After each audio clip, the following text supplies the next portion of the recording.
কত বিশাল আকৃতির দেখেন। এক একটা ছুরি মাছ হবে এখানে প্রায় 2.5 কিলো, 3 কিলো, 3.5 কিলো পর্যন্ত আছে এক একটা ছুরি মাছ। এরপরে এটা হচ্ছে কিংফিশ, বাংলাদেশের মাইটা মাছ। ভাই, হ্যাঁ, এটা কি মাছ ভাই? এটা হলো কেনাত। কেনাত কেন? ওমানা জাতীয় মাছ। আমার জাতীয় মাছ কেনাত, কিংফিশ। আচ্ছা, দেখ শুরু করেন। আর এটা হলো সেভারন্ড, এটা বাংলাদেশের ছুরি মাছ। এটা কি ছুরি মাছ? এই দেশে কি নাম? সেভারন্ড। সেভান্ড। এটা কি লেগেছেন? এটা শুকানোর জন্য। এটা শুকাইবেন? হ্যাঁ, খাওয়ার জন্য। ও শুটকি। হ্যাঁ, ছুরি শুটকি তো অনেক মজা, সুস্বাদু। হ্যাঁ, হ্যাঁ, অনেক মজা। এগুলো তো দামও অনেক। অনেক। এইটা কি এটা? এটা হলো বাগা। এটা এটা বাগা বাগা। ওই বাংলাদেশে কি মাছ কয়? হ্যাঁ, এটারে বাংলাদেশে সুরমা, সুরমা মাছ বলে জানি এটা। না বাংলাদেশে কি মাছ এটা বলে। সুরমা মাছ বলে। হ্যাঁ, আচ্ছা যাক। আর এটা এটা এটা এটা বড়, এটা এটা হলো বাংলাদেশের মাট্টা মাছ কয়। মাইটা মাছ হ্যাঁ, বাংলাদেশের। হ্যাঁ। তো অনেক বিশাল মাছ এটা। ওজন কত হবে দেখি তো? ওজন তো মেলা ওজন। ওজন বড় একটা মনে করেন 20 kilo, 30 kilo, 50 kilo. 20 kilo, 30 kilo, 50 kilo পর্যন্ত হয় বড়গুলা। তো এটা কয় কিলো হবে ভাই? এটা 6-7 কিলো। 6-7 কিলো? হ্যাঁ, এত বড় মাছ হ্যাঁ, শুটকি দিচ্ছেন? হ্যাঁ, হ্যাঁ, শুটকি। এই মাশাআল্লাহ, এত বড় মাছ। এগুলো আসলে অনেক সুস্বাদু হবে খেতে। ঠিক আছে, দেন আপনি ওইটা কাটতেছেন, আগে ওইটা কাটেন, আমি আপনার কাজে ব্যাঘাত না ঘটাই, আপনি আপনার কাজ করেন। এখানে আমাদের 3 প্রকারের মাছ। একটা হচ্ছে ছুরি মাছ, দেখছেন কয়টা, একটা, দুটা, তিনটা, চারটা ছুরি মাছ। কত বিশাল আকৃতির দেখেন।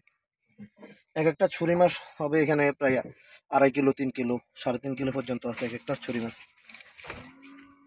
এরপরে এটা হচ্ছে কিংফিশ, বাংলাদেশের মাইটা মাছ। এটা আছে 6-7 কিলো।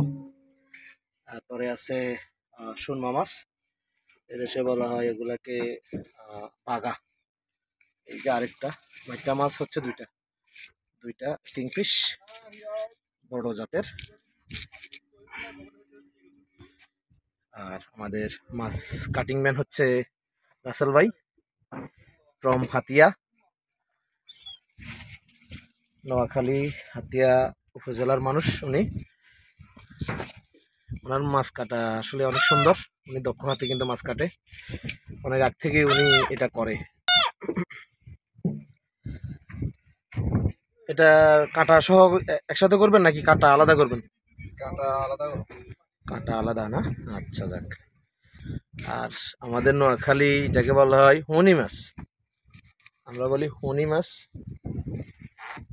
আসলে হচ্ছে শুটকি মাছ, আঞ্চলিক হচ্ছে হুনি। এই কাঁটা অনেক মোটা না?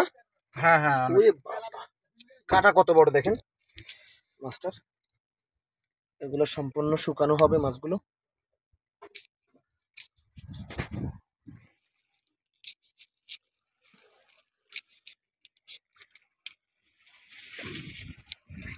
রাসেল ভাই কি করেন, ওই ওই ওই যে আদারগুলো আছে ওগুলো পাখিরে দিয়ে ফেলান, দিয়ে দেন না।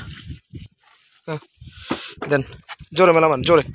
হ্যাঁ এই দেখেন পাখি, বাকিগুলো দেন, বাকিগুলো দেন, পাখি খাক। ও দারুণ দারুণ। এই রাসেল ভাই মাছ কাটার পাশাপাশি পাখিকে আদার দিচ্ছে, পাখি আদার খাচ্ছে।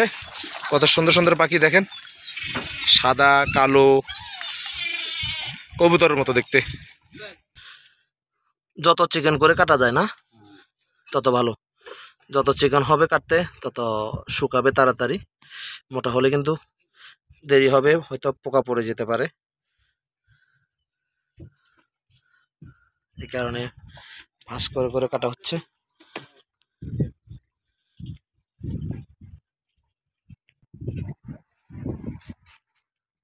এ হচ্ছে মাছের মাথা, কিংফিশের মাথা।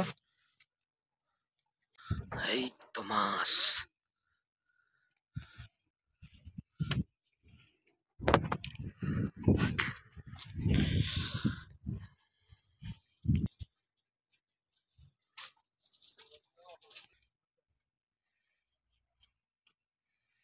হ্যাঁ নাদিন ভাই, ভাই শেষ, আজকের জন্য শেষ কাটা। দুটো হাতে নেন তো, ওই দুটোটা হাতে নেন। আবার একটা আছে, হ্যাঁ, ইনশাল্লাহ আরও কাটবেন পাইলে। এই মাছগুলো কি কম আসে না? আসলে এই মাছগুলো আমাদের জালে একবারে কমে আসে। আরও জাতীয় মাছ কেনা। এটা হচ্ছে ওমানের জাতীয় মাছ কেনাত কিংফিশ। ওকে, আল্লাহ হাফেজ।